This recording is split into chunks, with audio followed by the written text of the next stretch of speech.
Can the LEGO Technic Off-Road Buggy go off-roading? Let's find out.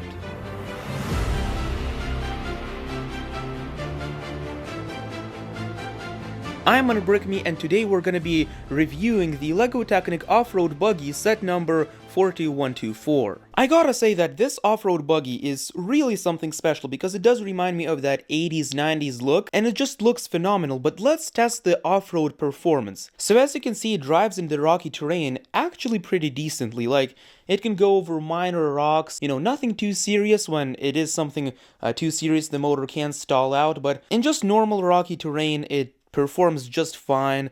It really is an awesome car, but I would say that this off-road buggy is really more of a racing buggy, because if it's just on a flat, not rocky surface, it can get actually quite fast, surprisingly fast for a LEGO Technic set. But now let's take a closer look at some of the features of the car itself. First of all, you get suspension on all four wheels of the car. In the front, you get two main shock absorbers. They're out in the open over here.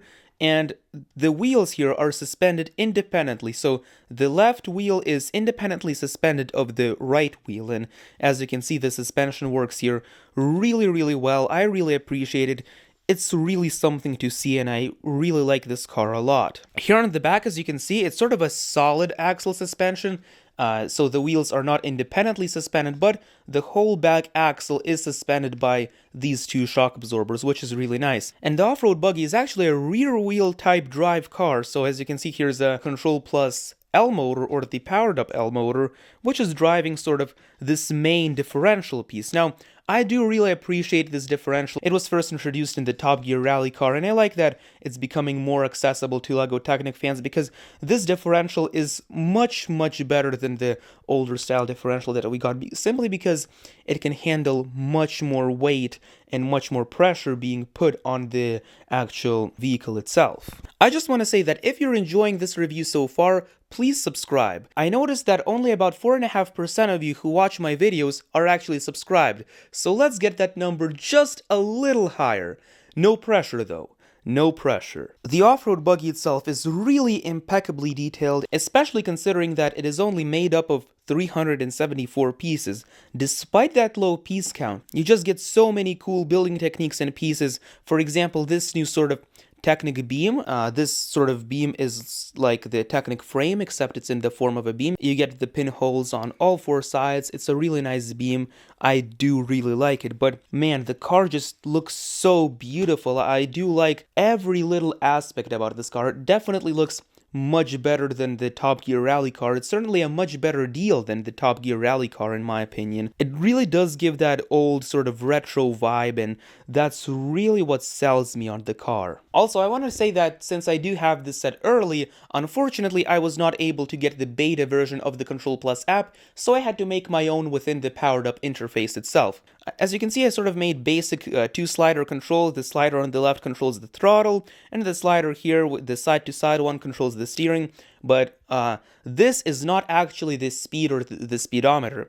This is the steering adjustment value, which is controlled by these two buttons. Essentially, the return to center steering block is not exactly perfect within the powered up system, so you do have to adjust the steering a little tiny bit. By pressing these buttons, you can either make it veer more to the left or to the right, because it compensates for the natural sort of direction of the car, because sometimes if it's at 0, the adjustment value, it'll go a little bit to the left or to the right. But here's the powered up code that I have created. In case you want to copy it, you feel free to do so.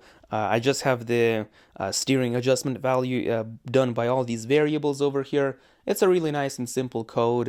So here's the question. Is it really worth $130? Well, I say yes, it's definitely worth it, because in this new RC buggy, we actually get a plethora of new features for LEGO Technic. For example, these new wheels over here, which do remind me of the retro style, sort of from the 90s age of LEGO Technic. These wheels are really nostalgic for a lot of people, and I think that these wheels definitely add sort of an extra level of awesomeness to the whole car. But let's go over the pros and cons really quick. Well, for the pros, as I already mentioned, the wheels, they're really nice, nostalgic, and they're brand new for LEGO Technic. We also do actually get full suspension for this car, which is great for off-road performance. I do really appreciate it. This car really has everything you need for LEGO Technic. And also another great positive of this car is that it is actually super duper fast. Like, for, an RC car for LEGO Technic that's only $130, this is the fastest experience you'll ever get from LEGO Technic. Like, those old RC tracked racers that we have seen in the past from LEGO Technic with power functions, they weren't super fast, and because they used IR technology instead of Bluetooth, obviously the range was very limited outside, so they were only good for really indoor play and, short range. But this car really does resemble sort of a realistic car, except you get to build it out of LEGO Technic, which is really, really incredible. Another great positive is the Control Plus system. You get 2 large motors and this main Technic hub. The main Technic hub costs $90 and the 2 motors cost $40 each. So that's equivalent to $170 in electronics alone. And yet you get all of this, the buggy, the wheels, some gears even over here, for just $130. So I definitely think that it is worth it. But let's suppose, what are some of the cons for the car? First of all, it's a little pricey at $130, but, I think that in about like 6 months or so, this is definitely going to be the peak time for you to buy it, because on Bricklink, it's definitely going to get much cheaper. And if you didn't know, Bricklink is owned by LEGO, so you can definitely trust Bricklink. I definitely highly recommend you waiting and getting this car from Bricklink. It's definitely going to save you a ton of money. And another, like, sort of kind of negative, although not really, you'll see what I mean, is, for example, we get this fake antenna over here. Now, this fake antenna really implies that it is a radio-controlled vehicle. I really want to see modern LEGO Technic radio-controlled vehicles as opposed to Bluetooth, because with radio-controlled you get ideal range, you get like these awesome controllers which are fully customizable, like the DX6E, for example. You can do so much with radio-controlled technology. It's just super awesome. I do really wish that the next sort of electronics that we do get isn't Bluetooth, but it's radio-controlled LEGO Technic. Just imagine that. The range would be so much better. You could also incorporate faster and better motors. You could just do so much. You can, incorporate third-party batteries more easily.